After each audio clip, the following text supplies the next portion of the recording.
Assalamualaikum. Selamat datang di channel Candi Geseng, para pendengar yang budiman. Di balik hijaunya pepohonan di lereng Gunung Salak, terdapat sebuah curug yang jarang disentuh manusia. Curug itu memiliki 7 pancuran air yang jatuh deras, berdesir seperti bisikan rahasia. Mereka yang berani menjejak di Curug 7 Pancuran, katanya, bisa mendapatkan kekayaan luar biasa. Tapi setiap kekayaan selalu dibayar dengan harga yang tak pernah mudah. Ini adalah kisah Raka, seorang pria desa dekat Bogor yang tergoda janji manis dari air 7 pancuran itu. Janji yang mengubah hidupnya, membawa rezeki, tapi juga mengundang bayangan gelap yang mengintai keluarganya. Siapkan hati dan pikiranmu, karena yang akan kau dengar bukan sekedar cerita tentang kekayaan, tapi tentang perjanjian dengan sesuatu yang tak terlihat, sesuatu yang selalu menunggu di balik tirai air Curug 7 Pancuran. Kabut tipis selalu turun lebih cepat di lereng Gunung Salak. Udara lembab bercampur aroma tanah basah menyelimuti jalan setapak menuju hutan di pinggiran Bogor. Di sanalah desa Ciburial berdiri. Desa kecil yang sebagian warganya percaya bahwa alam tak pernah benar-benar sepi. Ada yang menjaga, ada yang mengawasi. Raka berdiri di beranda rumah kayunya yang mulai lapuk. Hujan baru saja reda, menyisakan tetes-tetes air di ujung genting. Di tangannya, secarik kertas tagihan utang yang belum terbayar. Usaha warung sembakonya bangkrut sejak setahun lalu. Pinjaman bertumpuk. Setiap hari ada saja yang datang menagih. Ia menghela napas panjang. Kenapa hidupku begini terus? Gumamnya lirih. Istrinya, Sari, sudah berkali-kali menyarankan untuk merantau ke kota. Tapi Raka keras kepala. Ia merasa tanah kelahirannya sendiri pasti bisa memberinya jalan keluar. Hanya saja, jalan itu belum ia temukan. Malam itu, Raka duduk di warung kopi dekat pos ronda. Beberapa lelaki desa sedang berbincang pelan. Obrolan mereka tak seperti biasa. Suara mereka nyaris berbisik, seolah takut didengar angin. "Kamu tahu si Darto sekarang?" tanya salah satu lelaki. "Yang dulu jualan kayu bakar itu?" "Iya, sekarang mobilnya 2. Katanya habis mandi di Curug 7 Pancuran." Raka yang tadinya tak terlalu memperhatikan, langsung menoleh. Curug 7 Pancuran. Nama itu pernah ia dengar sejak kecil. Sebuah air terjun tersembunyi di balik hutan lebat. Konon memiliki 7 aliran air yang jatuh berdampingan seperti tirai alam. Tempat itu sering didatangi orang untuk berziarah atau sekedar mencari ketenangan. Tapi ada cerita lain yang jarang diucapkan terang-terangan. Katanya, jika seseorang datang dengan niat tertentu, mandi tepat tengah malam di bawah 7 pancuran secara berurutan, maka penjaga tempat itu akan membuka jalan kekayaan. Namun setiap jalan selalu memiliki pintu. Dan setiap pintu memiliki kunci atau harga. Raka pura-pura tak tertarik, tapi telinganya tajam menangkap setiap detail. Salah satu lelaki melanjutkan dengan suara lebih pelan. "Bukan cuma mandi biasa, harus malam Jumat Kliwon, harus sendiri, dan gak boleh noleh. Apapun yang terjadi, kalau noleh, lelaki itu diam sejenak. Katanya, gak akan pulang sebagai manusia seutuhnya." Angin malam tiba-tiba berembus lebih dingin. Raka merasakan bulu kuduknya berdiri. Sejak malam itu, nama Curug 7 Pancuran terus terngiang di kepalanya. Bahkan saat ia mencoba tidur, suara gemericik air seperti terdengar jelas di telinganya. Padahal rumahnya jauh dari sungai. Tetes, tetes, tetes. Ia membuka mata. Gelap, hanya suara detak jam dan napas istrinya. Tapi suara air itu terasa nyata, mengalir, mengundang. Hari-hari berikutnya, hidup Raka makin tertekan. Rentenir datang membawa ancaman. Barang-barang rumah mulai dijual. Sari menangis diam-diam agar putri kecil mereka, Nisa, tak melihat kesedihannya. Suatu sore, Raka tanpa sadar melangkahkan kaki ke arah hutan. Ia tak mengatakan apapun pada siapapun. Jalan setapak menuju Curug 7 Pancuran terasa asing sekaligus familiar. Pohon-pohon tinggi menjulang seperti dinding hidup, menutup cahaya matahari. Semakin dalam ia melangkah, suara alam berubah. Burung-burung mendadak sunyi. Hanya suara serangga dan desir angin. Lalu ia mendengarnya. Gemuruh air. Curug itu muncul di hadapannya. Megah dan sunyi. 7 aliran air jatuh sejajar dari tebing batu yang ditumbuhi lumut hijau pekat. Airnya jernih, membentuk kolam alami di bawahnya. Raka terpaku. Ada sesuatu yang berbeda dari tempat itu. Indah, tapi menekan. Seolah ada mata tak kasat mata yang menatapnya. Ia melangkah lebih dekat. Udara terasa lebih dingin dari seharusnya. Saat tangannya menyentuh air dari pancuran pertama, sensasi aneh merambat ke lengannya. Bukan sekedar dingin, tapi seperti disentuh sesuatu yang hidup. Datanglah. Saat waktunya tiba, suara itu bukan terdengar di telinga, melainkan langsung di dalam kepalanya. Raka terkejut dan mundur. Jantungnya berdegup keras. Sejak kepulangannya dari Curug 7 Pancuran, pikiran Raka tak pernah benar-benar tenang. Setiap kali ia memejamkan mata, yang ia lihat hanyalah 7 tirai air jatuh bersamaan, mengalir tanpa suara, namun terasa memanggil. Malam-malamnya berubah ganjil. Suara gemericik air sering terdengar di sudut rumah. Awalnya pelan, seperti tetesan bocor dari atap.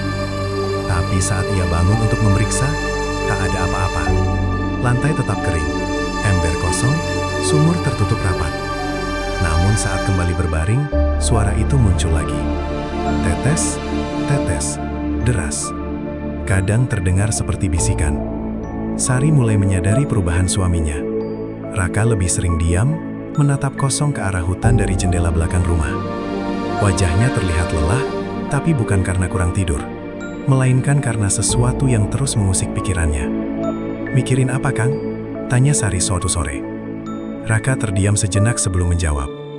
"Kalau ada jalan buat kita keluar dari semua ini, kamu mau nggak ambil?" Sari tersenyum tipis. "Jalan halal pasti ada. Sabar aja." Jawaban itu justru membuat dada Raka terasa sesak. Sabar? Ia sudah terlalu lama bersabar. Utang tak pernah menunggu kesabaran. Penagih tak berduli pada doa. Malam Jumat Kliwon akhirnya tiba. Langit tampak lebih gelap dari biasanya. Tak ada bintang, bulan tertutup awan tebal. Desa terasa sunyi, seolah semua orang memilih berdiam diri lebih awal. Raka berdiri di depan rumahnya. Jantungnya berdegup cepat. Ia sudah memutuskan. Tanpa pamit, ia melangkah menuju hutan. Semakin jauh dari desa, udara makin dingin. Kabut turun lebih cepat, menyelimuti pepohonan tinggi di lereng Gunung Salak. Jalan setapak yang biasa ia lewati siang hari, kini terasa asing dan menyesatkan. Langkahnya beberapa kali terhenti saat mendengar suara ranting patah di belakangnya. Gerak. Ia hampir menoleh, tapi teringat pesan yang ia dengar di warung kopi. Apapun yang terjadi, jangan menoleh. Ia mempercepat langkah. Gemuruh air mulai terdengar. Curug 7 Pancuran sudah dekat. Namun sebelum ia mencapai tebing air terjun, langkahnya terhenti oleh sosok yang berdiri di tengah jalur. Seorang lelaki tua. Tubuhnya kurus, rambutnya putih panjang terurai hingga bahu. Pakaiannya serba hitam, sederhana, namun bersih. Wajahnya pucat dengan sorot mata tajam yang sulit ditebak. Raka membeku. "Sudah lama aku menunggumu." Suara lelaki tua itu berat, namun tenang. Raka menelan ludah. "Siapa? Siapa Bapak?" Lelaki itu tersenyum tipis. "Penjaga jalan, penjaga batas." Angin berembus pelan, membuat dedaunan berdesir seperti bisikan panjang. "Kau datang karena ingin meminta," lanjut lelaki tua itu. "Tapi kau belum tahu apa yang akan kau beri." Raka mencoba menguatkan diri. "Saya cuma ingin hidup saya berubah." "Semua orang yang datang ke 7 Pancuran punya alasan yang sama," jawabnya. "Tapi air tak pernah memberi tanpa mengambil." Jantung Raka berdegup lebih kencang. "Apa yang harus saya lakukan?" Lelaki tua itu menoleh ke arah suara gemuruh air. "Mandilah di bawah 7 pancuran, satu persatu. Mulai dari yang pertama di sebelah kiri. Jangan lewatkan satu pun. Saat kau berada di pancuran ke-7, kau akan melihat." "Melihat apa?" "Yang selama ini bersembunyi." Raka merasakan bulu kuduknya berdiri. "Dan ingat," suara lelaki tua itu berubah lebih dalam. "Jangan menoleh ke belakang, meski kau mendengar suara siapapun memanggil namamu." Air dari pancuran ke-7 jatuh lebih deras dibanding 6 lainnya. Suaranya bukan lagi sekadar gemuruh alam, melainkan seperti napas panjang makhluk raksasa yang tersembunyi di balik tirai air. Raka berdiri terpaku. Tubuhnya sudah basah kuyup, baju menempel di kulit, napasnya memburu. Namun rasa dingin tak lagi ia rasakan. Yang ada hanya tekanan aneh di dada, seperti ada sesuatu yang sedang menimbang isi hatinya. Bayangan tinggi di balik air itu perlahan menjadi lebih jelas. Sosoknya menjulang, lebih tinggi dari manusia biasa. Rambutnya panjang terurai, wajahnya samar, seperti tertutup kabut. Namun 2 titik merah redup tampak menyala di tempat seharusnya mata berada. Raka ingin mundur, namun kakinya seperti tertanam di tanah.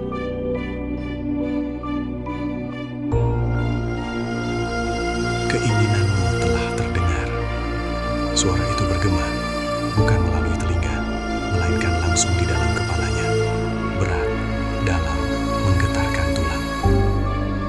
Raka mencoba berbicara, tapi tenggorokannya kering. Aku hanya ingin hidupku berubah. Akhirnya ia berhasil berbisik. Berubah. Suara itu mengulang, seperti mencicipi kata tersebut. Semua manusia datang dengan kata yang sama.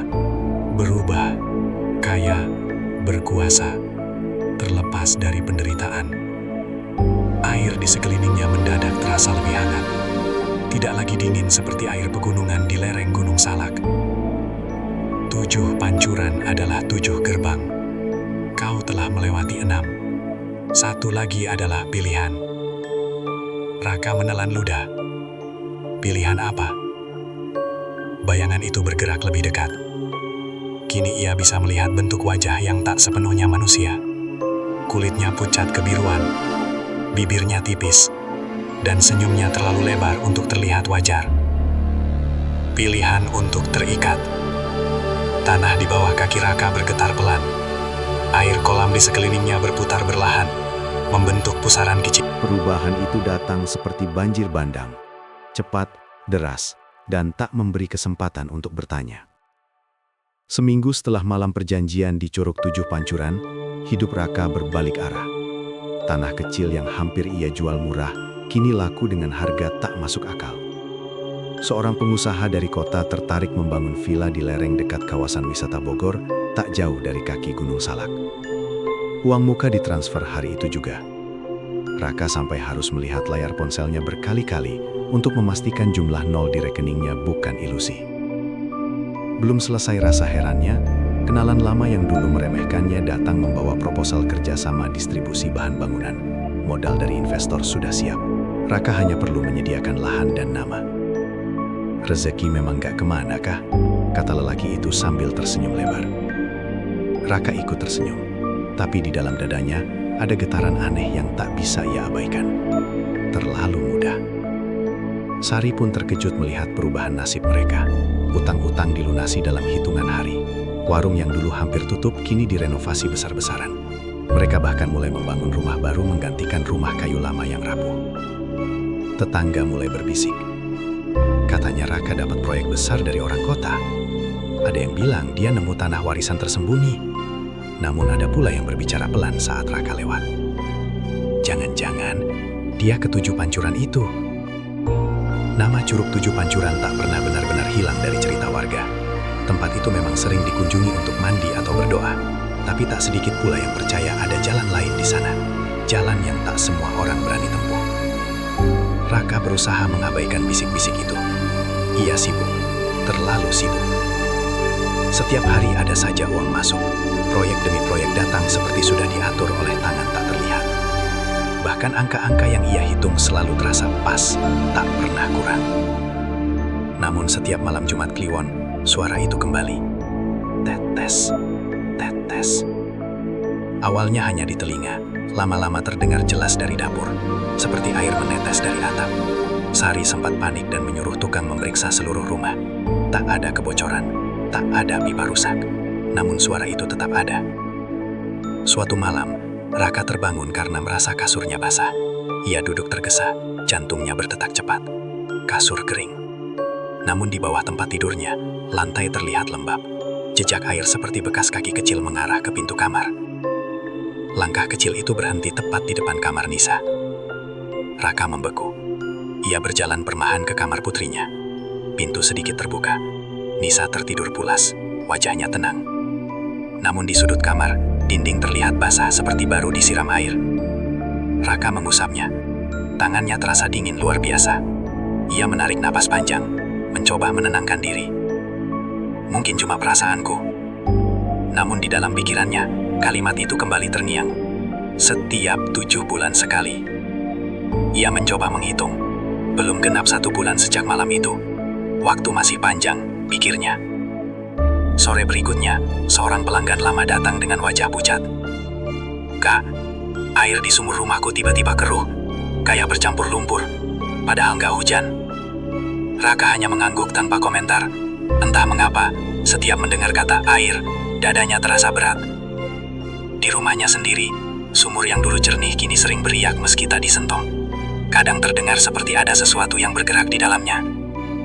Sari mulai resah. "Kang, kamu nggak ngerasa aneh? Sejak kita dapat resedi ini, kok rumah sering terasa dingin?" Raka memaksakan tawa. "Kamu kebanyakan pikiran."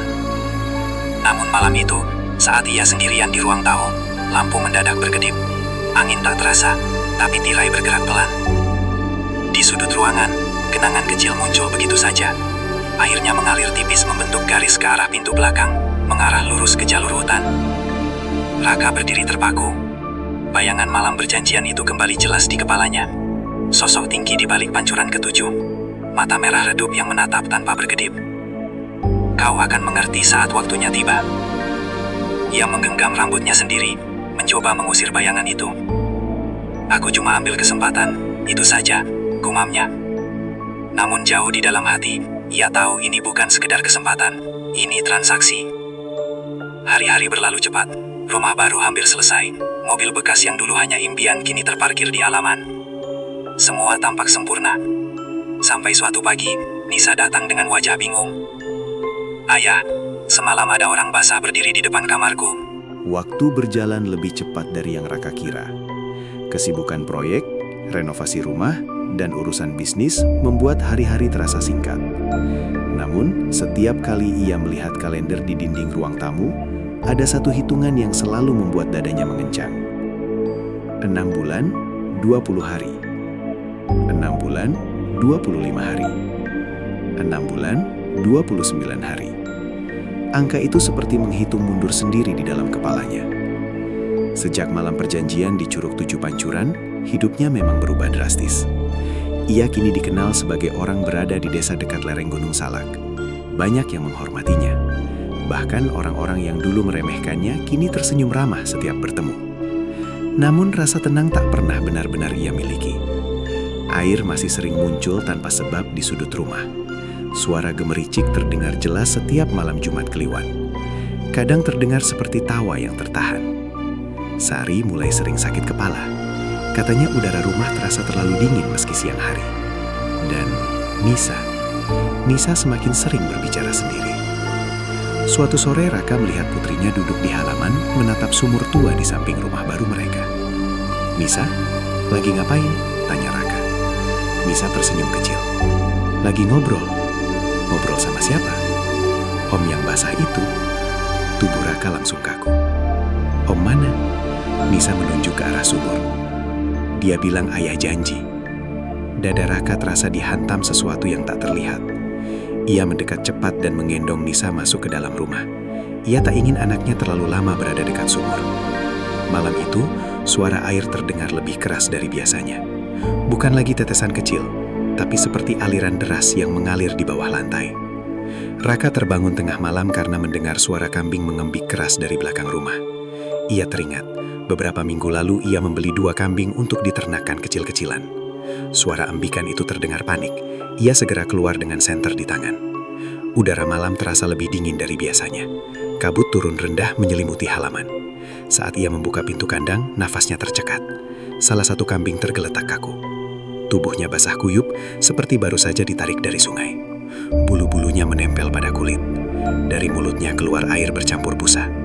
Padahal malam itu tak hujan. Tanah di sekitar kandang kering. Raka mundur 1 langkah. Ia teringat kalimat itu. Setiap 7 bulan sekali. Ia segera menghitung lagi dalam pikirannya. Tepat malam itu, genap 7 bulan sejak berjanjian. Tangannya gemetar. "Tidak," gumamnya pelan. "Ini cuma kebetulan." Namun saat ia menyorotkan senter ke tanah, ia melihat sesuatu yang membuat lututnya hampir lemas. Jejak kaki, bukan jejak kambing. Jejak manusia, basah. Jejak itu keluar dari kandang, mengarah lurus ke belakang rumah, ke arah hutan. Jantung Raka berdegup keras. Ia mematikan senter dan mundur perlahan. Di dalam rumah, Nisa tiba-tiba menangis dalam tidurnya. "Ayah, jangan." Suara tangis itu membuat Raka berlari masuk. Ia memeluk putrinya yang menggigil meski tubuhnya hangat. "Kenapa, Nak?" Nisa terisak. "Om itu marah. Dia bilang kurang." "Kurang?" Satu kata itu seperti pisau. Raka terduduk lemas di tepi tempat tidur. Ia sadar sesuatu. Kambing itu bukan tumbal yang diminta. Itu hanya peringatan. Keesokan paginya, Raka mengubur kambing itu jauh di belakang kebun. Ia tak memberitahu siapapun alasan kematiannya. Pada tetangga, ia hanya bilang kambingnya sakit mendadak. Namun sejak kejadian itu, suasana rumah berubah drastis. Air di sumur menjadi keruh pekat selama 3 hari. Setiap malam terdengar suara seperti seseorang berjalan di atas atap dengan langkah berat. Sari mulai ketakutan. "Kang, aku mimpi buruk terus. Mimpi rumah kita kebanjiran. Airnya sampai setinggi dada." Nisa tenggelam. Raka memejamkan mata kuat-kuat. Bayangan di balik pancuran ketujuh kembali terlintas. Mata merah itu kini terasa lebih dekat. Malam berikutnya, tepat saat jarum jam menunjukkan pukul 12, lampu rumah mati mendadak. Gelap total, hanya suara air. Deras, seperti mereka berdiri tepat di bawah 7 pancuran. Sejak malam genap 7 bulan itu, Raka tak pernah lagi benar-benar tidur nyenyak. Kematian kambingnya bukan akhir, melainkan awal. Awal dari sesuatu yang kini terasa semakin dekat. Jika sebelumnya gangguan hanya berupa suara dan bayangan, kini teror itu mulai menyentuh kenyataan. Air sumur tak lagi sekadar beriak. Setiap pagi, permukaannya terlihat seperti baru saja dilempari batu, meski tak ada seorang pun yang menyentuhnya. Kadang terdengar suara seperti seseorang menyelam di dalamnya. Bluk, bluk. Padahal sumur itu dangkal. Sari makin sering sakit. Tubuhnya tak demam, tapi wajahnya pucat. Ia kerap duduk diam menatap kosong ke arah belakang rumah, tepat ke arah jalur hutan yang mengarah ke Curug 7 Pancuran. Suatu sore, Raka mendapati istrinya berdiri di dekat sumur. Rambutnya terurai menutupi wajah. "Sari," panggilnya pelan. Perempuan itu tak menjawab. Air sumur tiba-tiba beriak lebih kuat. "Sari!" Raka mengguncang bahunya. Perlahan, Sari menoleh. Namun tatapannya kosong. Bibirnya bergerak pelan, tapi suara yang keluar bukan suaranya. Janji harus ditepati. Nada suaranya berat, dalam, seperti bergema dari dalam gua. Tubuh Raka gemetar. "Sari, sadar. Ini aku." Sari mendadak terjatuh lemas. Tubuhnya lunglai seperti boneka yang talinya diputus. Raka menangkapnya sebelum kepalanya membentur tanah. Beberapa menit kemudian Sari tersadar. Ia tak ingat apapun. "Aku kenapa, Kang?" Tanyanya lemah. Raka hanya bisa memeluknya tanpa jawaban. Teror tak berhenti di situ. Bisnis Raka memang terus berkembang. Uang masuk tanpa hambatan. Tapi bersamaan dengan itu, suasana rumah terasa semakin berat. Udara sering terasa lembab meski siang hari panas. Bau tanah basah tercium samar di dalam kamar. Nisa mulai menggambar sesuatu yang membuat Raka tak bisa bernapas lega. Di kertas gambar anak-anak itu, tergambar 7 garis air jatuh dari atas. Di bawahnya berdiri sosok tinggi dengan tangan panjang. "Ini siapa, Nak?" tanya Raka pelan. "Om yang suka main air," jawab Nisa polos. "Dia bilang ayah pasti datang lagi." Raka merasa tenggorokannya kering. Malam Jumat Kliwon berikutnya, suara dari arah hutan terdengar lebih jelas dari biasanya. Gemuruh air seperti mengalir terbawa angin hingga ke halaman rumah mereka. Meski jarak ke Curug 7 Pancuran cukup jauh, tetangga mulai memperhatikan. Beberapa Beberapa orang mengaku melihat sosok tinggi berjalan di antara pepohonan dekat rumah Raka setiap tengah malam. Sosok itu tampak seperti manusia, tapi tubuhnya berkilau seperti basah kuyup. Seorang tetangga bahkan berani berkata langsung pada Raka, "Kak, kamu ketujuh pancuran itu ya?"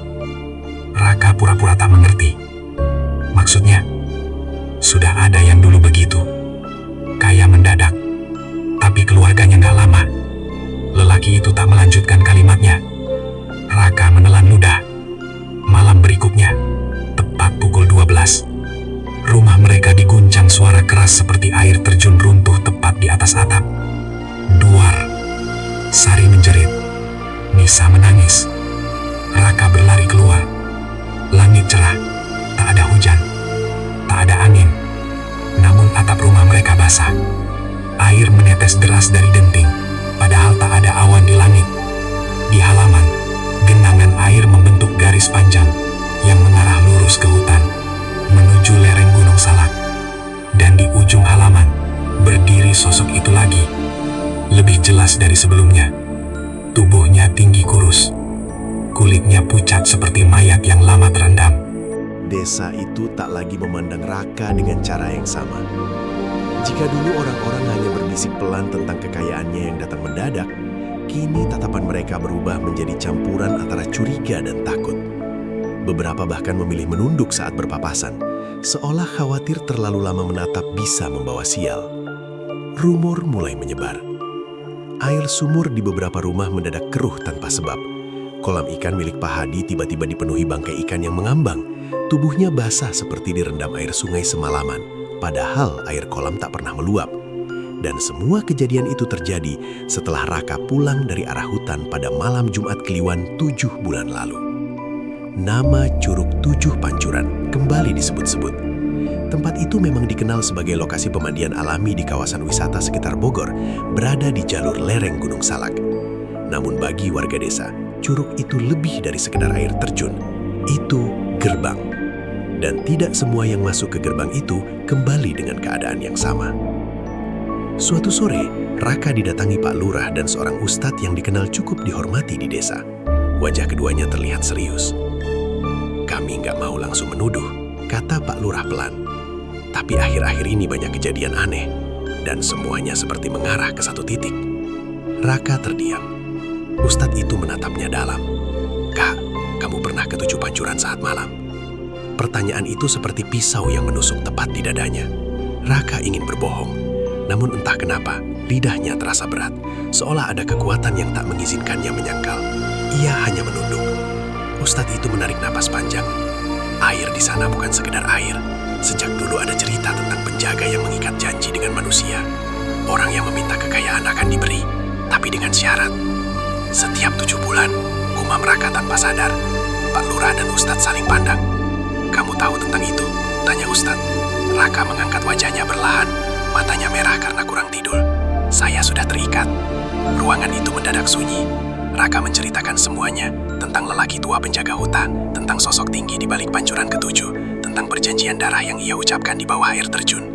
Ia juga menceritakan tentang kambing yang mati basah kuyup, tentang jejak kaki di halaman, tentang Sari yang kerasukan, tentang Nisa yang melihat Om basah.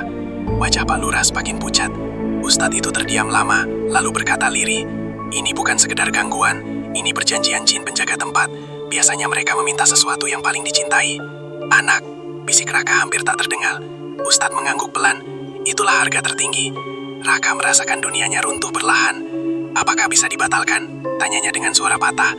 Ustadz menatapnya lama. Perjanjian yang diucapkan dengan darah dan kesadaran penuh sangat sulit diputus, kecuali yang mengikatnya rela menggantikan dengan dirinya sendiri. Kalimat itu membuat Raka menelan ludah, menggantikan dengan dirinya sendiri. Malam itu, untuk pertama kalinya, Raka benar-benar merasa takut kehilangan semuanya, bukan kekayaannya, bukan rumahnya, tapi keluarganya. Namun rahasia itu tak lagi hanya diketahui 3 orang. Kabar menyebar cepat di desa, ada yang percaya, ada yang tidak, namun sebagian warga mulai menjaga jarak dari rumah Raka. Anak-anak tak lagi bermain di halaman mereka. Raka menatap hutan yang membentang di belakang rumahnya. Pepohonan gelap dan rapat, kabut tipis menyelimuti tanah. Setiap kali angin berhembus, terdengar bisikan samar, seperti suara air yang memanggil namanya. Ia tahu waktunya hampir tiba. Perjanjian itu bukan sekedar ancaman. Setiap 7 bulan, makhluk yang tinggal di Curug 7 Pancuran menagih sesuatu yang paling dicintai.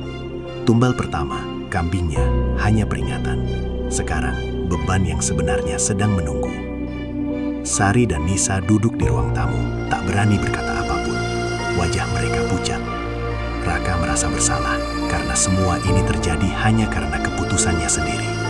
Ia menatap putrinya, Nisa, yang sedang menggambar air terjun 7 pancuran di selembar kertas. Ia tahu anaknya terlalu muda untuk memahami bahayanya, tapi mata Nisa seakan mengerti sesuatu yang tak bisa dijelaskan. Raka menghela napas panjang. Aku harus pergi. Untuk keluarga kita.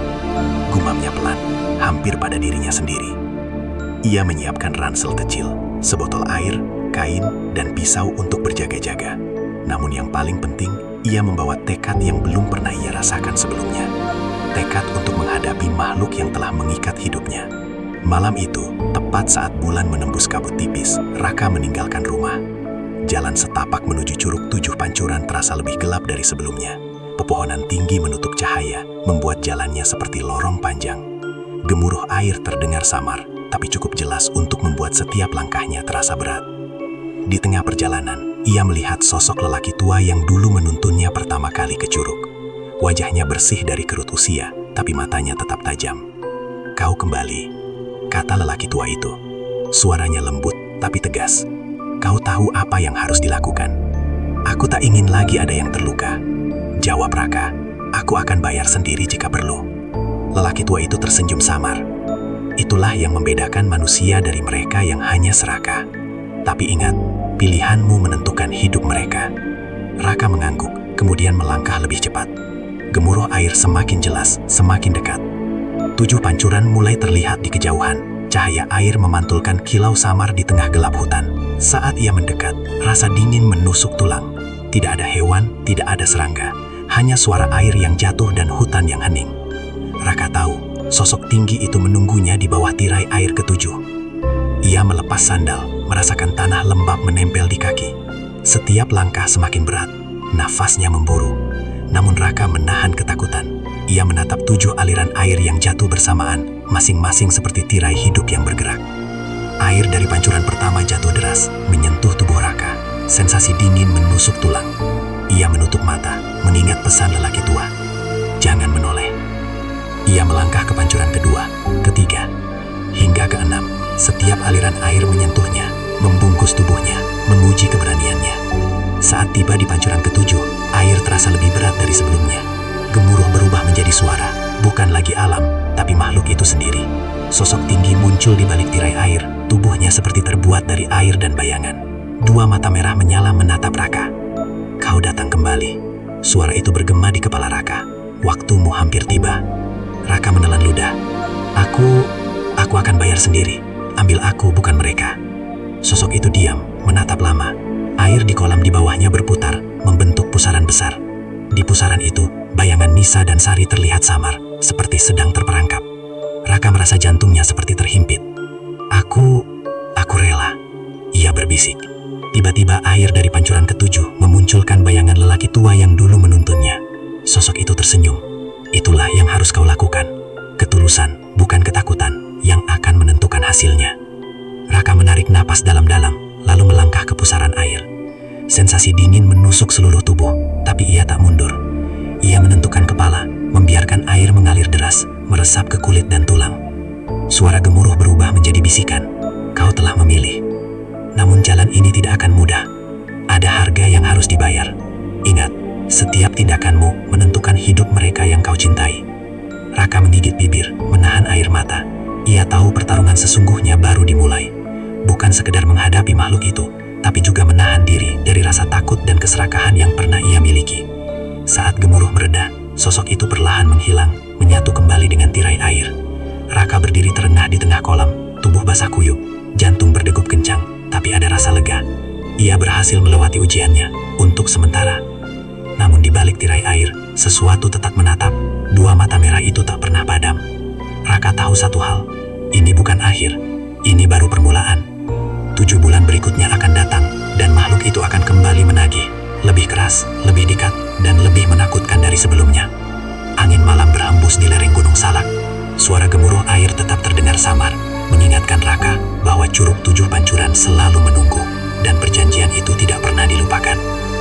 Sejak kepulangannya dari Curug Tujuh Pancuran, Raka merasa hidupnya tak pernah kembali normal. Walau ia berhasil melewati ujian di Pancuran ke-7, perasaan tertekan dan ketakutan selalu menyertai setiap langkahnya. Kekayaan yang dulu membuatnya bangga, kini terasa seperti beban yang menekan setiap detik. Sari dan Nisa mulai menunjukkan perubahan. Sari sering terbangun di tengah malam, menjerit dengan mata terbuka lebar. Sementara Nisa semakin sering berbicara dengan Om Basa yang hanya ia lihat. Raka tak pernah berani menanyakan apa yang mereka alami. Ia hanya bisa diam dan memeluk mereka, mencoba menenangkan diri. Rumah mereka yang dulu hangat kini terasa dingin. Angin masuk meski jendela tertutup rapat. Lantai sering berair tanpa sebab. Kadang, ia merasa melihat bayangan tinggi melintas cepat di koridor, hanya sesaat sebelum menghilang di sudut gelap. Suatu malam, tepat pukul 12, lampu mendadak mati. Suasana menjadi gelap total. Hanya terdengar suara air menetes dan gemericik samar yang berasal dari sumur tua di halaman. Raka berdiri perlahan, nafasnya memburu. Ia meraba ransel yang selalu ia siapkan sejak perjanjian malam itu. Di dalamnya ada pisau, kain, dan sebotol air. Namun kali ini, bukan itu yang ia butuhkan. Ia butuh keberanian. Dari sudut gelap ruang tamu, muncul sosok tinggi. Tubuhnya basah, wajah samar, dua mata merah menyala. Sosok itu bergerak dengan tenang, perlahan, seperti memeriksa rumah Raka. Gemuruh air terdengar lebih keras, memenuhi seluruh ruang. Raka menelan ludah. Aku siap. Ambil aku, bukan mereka. Suaranya gemetar. Sosok itu berhenti, menatap lama. Tubuhnya seperti bergetar. Air dari tubuhnya menetes ke lantai, membentuk genangan yang perlahan mengalir ke setiap sudut rumah. Setiap 7 bulan, suara itu bergema di kepalanya. Kau telah memilih, tapi pilihanmu memiliki konsekuensi. Raka merasakan tekanan di dadanya, seolah seluruh rumah menekan tubuhnya. Lantai terasa licin, genangan air perlahan naik ke arah kakinya. Nafasnya tercekat saat bayangan samar Nisa dan Sari muncul di genangan air.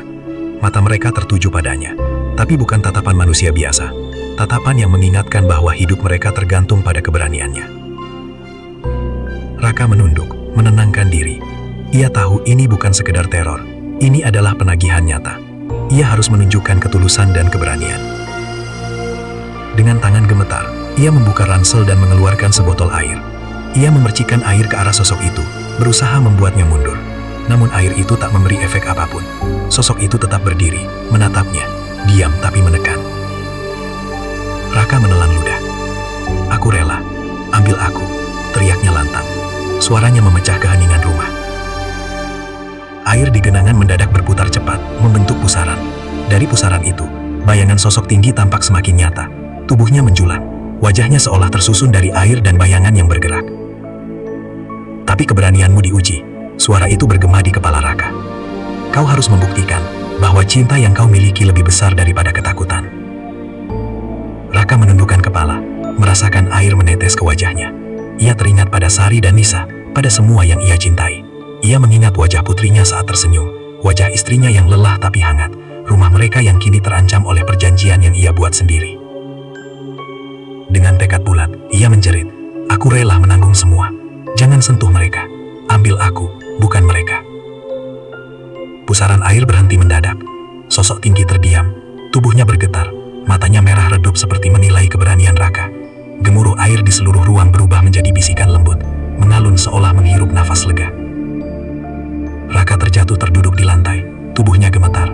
Air genangan perlahan menyusut, mengering tanpa jejak. Sosok itu perlahan menghilang, menyatu kembali dengan bayangan malam, meninggalkan Raka sendirian. Ia menatap langit malam dari jendela. Kabut tipis menyelimuti halaman. Suara hutan terdengar jauh di kejauhan. Rasa lega muncul, namun juga kesadaran yang menakutkan. Perjanjian itu belum selesai. Setiap 7 bulan, makhluk itu akan kembali. Dan kini Raka tahu, ia harus selalu siap menghadapi hari itu. Nisa tertidur di pangkuannya. Sari duduk di samping dengan wajah lelah tapi damai. Raka memeluk mereka erat. Ia tahu, untuk sementara, keluarganya aman. Namun dalam hatinya, ia sadar satu hal. bayangan Curug Tujuh Pancuran akan selalu mengikuti langkahnya, menunggu waktu yang tepat untuk menagih kembali. Dan malam itu, di halaman rumah mereka, suara gemericik air terdengar samar, seakan berbisik lembut. 7 bulan lagi, waktumu akan kembali dihitung. Raka menutup mata, menahan nafas. Ia sadar hidupnya telah berubah selamanya. Ia bukan lagi orang biasa. Ia kini terikat oleh sesuatu yang tak terlihat, sesuatu yang selalu menunggu di balik 7 tirai air Curug Tujuh Pancuran. Ia tahu, ini belum selesai. Ini baru permulaan dari kegelapan yang sebenarnya. Waktu berlalu begitu cepat. Raka mencoba hidup seperti biasa, tetap menjalankan bisnis, merawat Sari dan Nisa, dan menjaga rumah yang kini terasa seperti benteng kecil di antara kegelapan yang selalu mengintai.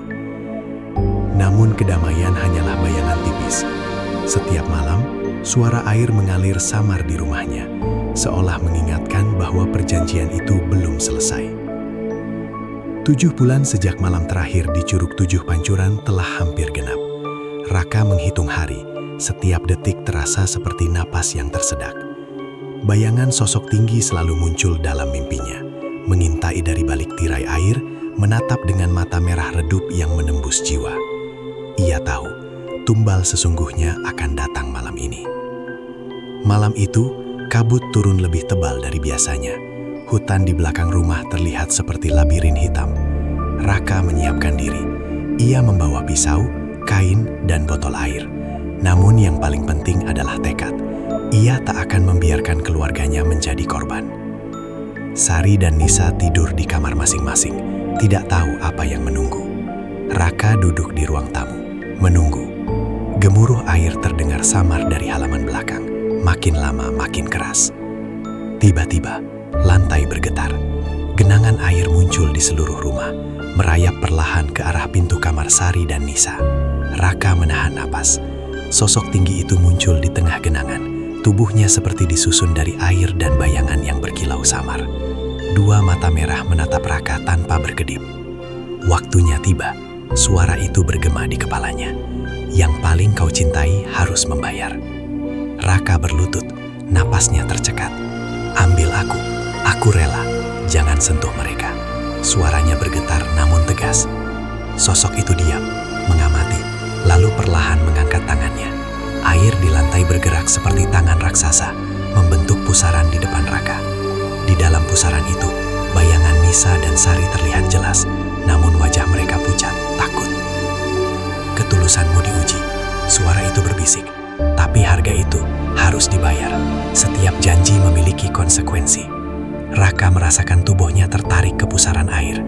Air dingin menusuk tulang. Ia menatap keluarganya, menguatkan diri. Ambil aku rela, jangan sentuh mereka. Tiba-tiba, pusaran berhenti. Sosok tinggi menatap lama, lalu tubuhnya bergetar. Air di landai beriak, kemudian perlahan menghilang. Sosok itu menyatu kembali dengan genangan yang mengering, meninggalkan rumah dalam keheningan yang mencekam. Raka terjatuh, gemetar, tubuhnya basah kuyup. Ia menarik napas dalam, menatap Sari dan Nisa yang tertidur lelap. Untuk pertama kalinya, rasa takutnya sedikit mereda. Mereka aman untuk saat ini. Namun, bayangan itu tetap ada, menempel di hatinya. Suara gemericik air terdengar samar, seolah berbisik, mengingatkan 7 bulan berikutnya akan tiba, dan harga itu tidak pernah berubah. Raka tahu, ia tak akan pernah lepas dari perjanjian itu. Kekayaan yang datang dengan mudah, kekuasaan yang ia miliki di desa, semua hanyalah ilusi yang diselimuti kegelapan. Ia bukan lagi orang biasa. Ia kini terikat selamanya oleh sesuatu yang tak terlihat, sesuatu yang mengintai dari tirai air Curug Tujuh Pancuran. Hari-hari berikutnya, Raka hidup dengan kesadaran baru. Ia menjadi lebih berhati-hati, lebih tenang, namun setiap langkah selalu dibayangi ketakutan. Bisnis tetap berjalan lancar, tetangga masih memandangnya dengan campuran hormat dan takut. Namun hati Raka selalu tertahan oleh bayangan malam itu. Nisa dan Sari tetap bahagia, tak tahu apa yang telah terjadi. Raka menahan diri untuk tidak memberitahu mereka. Ia ingin mereka tetap hidup normal, tanpa rasa takut. Namun suatu malam, saat Raka duduk di beranda memandangi hutan, ia tersadar sesuatu yang menakutkan. Makhluk itu tidak pernah memintanya untuk pergi ke Curug Tujuh Pancuran lagi. Ia tidak perlu datang, karena curug itu selalu datang kepada Raka. Gemuruh air terdengar samar dari sumur rumah. Lantai beriak tipis. Bayangan tinggi itu muncul sekilas di jendela. Dua mata merah menatap dari kegelapan. Raka menunduk, menahan napas. Ia tahu satu hal pasti, perjanjian itu tidak akan pernah berakhir. Setiap 7 bulan, harga itu akan datang menagih, dan tidak seorang pun bisa mengubahnya. Raka selamat untuk saat ini. Keluarganya masih aman, rumah mereka tetap berdiri. Namun satu hal jelas, hidupnya tak lagi seperti sebelum Curug 7 Pancuran memanggil. Bayangan itu selalu menunggu, suara air itu selalu terdengar, dan setiap 7 bulan, perjanjian itu menagih harga yang tak pernah bisa dibayar sepenuhnya. Kekayaan yang ia dapat hanyalah sementara. Kebahagiaan yang ia rasakan selalu dibayangi kegelapan. Curug 7 Pancuran bukan sekedar curug biasa.